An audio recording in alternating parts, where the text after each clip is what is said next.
Bueno, pues conmigo está, ya les he dicho antes, especialista en sueño, neurocientífica catedrática de fisiología, Raquel Marín. Muy buenos días. Muy buenos días, María. Gracias por estar aquí con nosotros. Bueno, hay un dato que fundamentalmente me llama la atención y es que aproximadamente el 80% de los pacientes que sufren apnea tienen también sobrepeso. Sí, verás, es que la apnea está relacionada con, evidentemente, no tener suficiente aire a la hora de dormir.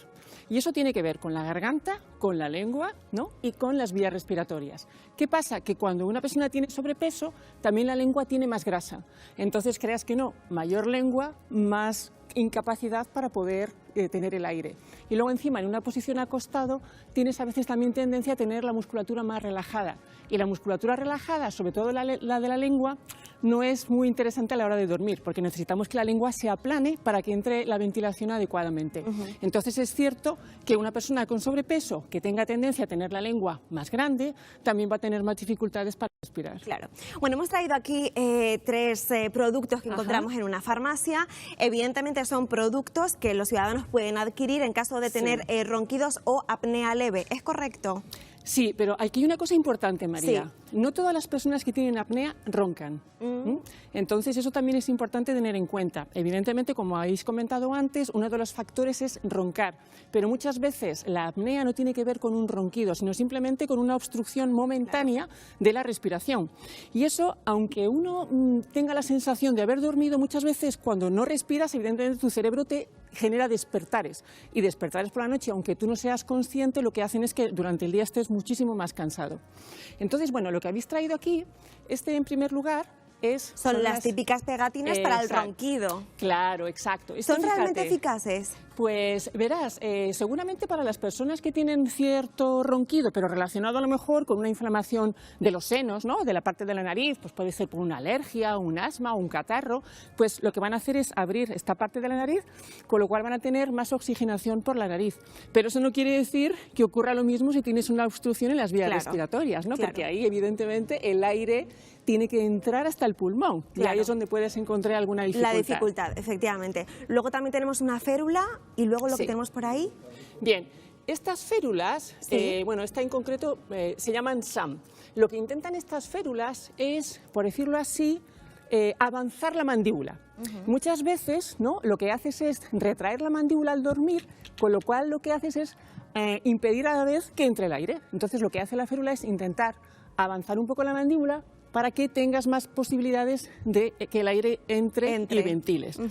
Pero evidentemente va a depender del tipo de anatomía de la boca de la persona, etcétera, y además etcétera, también ¿no? puede ser un poco incluso incómodo, ¿no?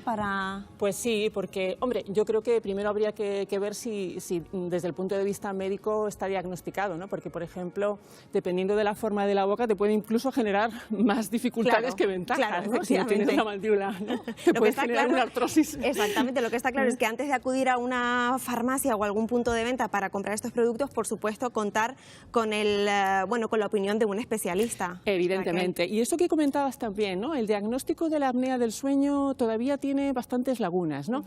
Empezando por la propia persona, porque muchas veces no relacionamos una apnea nocturna con un cansancio excesivo por la mañana, con una sensación de estar todo el día con una migraña o una cefalea. Y fíjate que uno de los síntomas importantes es la cefalea. ¿Por qué? Porque el cerebro es el que más oxígeno consume.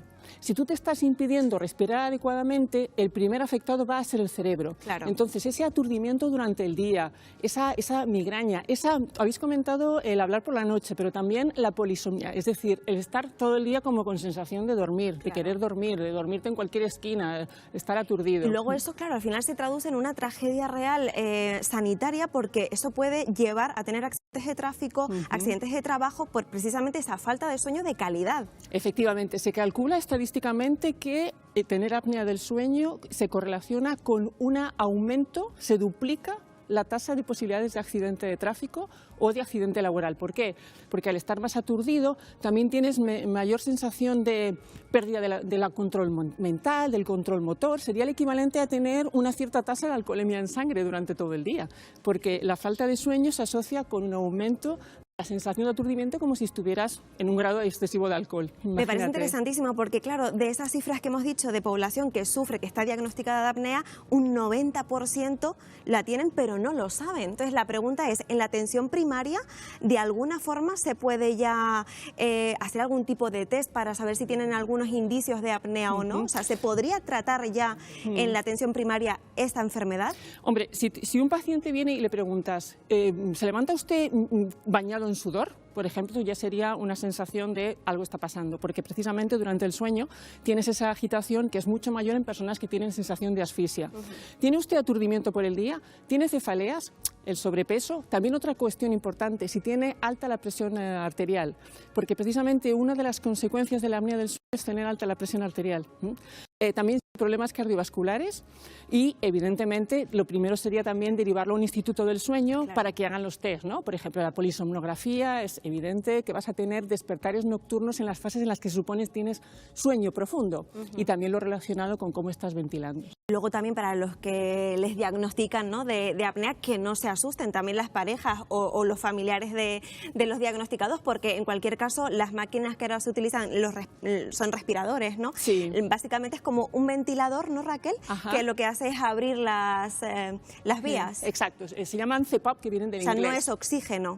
Bueno, no exactamente, lo que consigue es aumentar la presión de entrada del oxígeno, es decir, de alguna manera, imagínate, ¿no?, la lengua, la vía respiratoria, pum, aumentas la presión y de esa manera lo consigues abrir un poquito más, ¿no? También ahora se están poniendo, todavía están en fase de ensayo, ¿no?, es unos medicamentos que lo que hacen es tensar la lengua, para que de esa manera mantengas la lengua más plana y de esa manera también aumentes la ventilación. Claro, pero los haya CPAP, más espacio. Exacto, pero los CPAP básicamente lo que hacen es aumentar la presión del aire de entrada y de esa manera conseguir una mejor ventilación, que en el fondo es lo que queremos, poder respirar toda la noche, ¿no? Por supuesto. Me parece muy interesante, Raquel, nos has traído uno de tus libros, Sí. Alimenta el sueño para un cerebro sano. ¿Por qué recomiendas a todos nosotros que leamos tu libro? Pues verás, una de las cosas que se puede hacer de primera mano relacionado con las apneas del sueño es el estilo de vida y la alimentación, súper importante. Por ejemplo, se demuestra que si haces algo de ejercicio físico, sobre todo de tipo aeróbico, en las personas con apnea, también los ejercicios mente-cuerpo, y lo relacionado con la alimentación, ya no solamente por perder esos kilitos que te van a permitir tener la lengua más finita, sino también los alimentos que te ayudan a fomentar el sueño, esos también están muy aconsejados dentro de lo que es una mejor calidad del sueño. Lo que está claro es que no es tanto la cantidad de horas que uno duerme, sino la calidad del sueño que tenemos, eso indudablemente. Efectivamente, fíjate que los humanos, frente a otros primates, hemos reducido el número de horas, pero hemos mejorado su calidad, entonces no la vamos a perder ahora. Exactamente, hay que mantener esa buena línea. Ha sido todo un placer, Raquel, muchísimas gracias por haber Gracias a venido y vosotros. esperemos volver a verte pronto.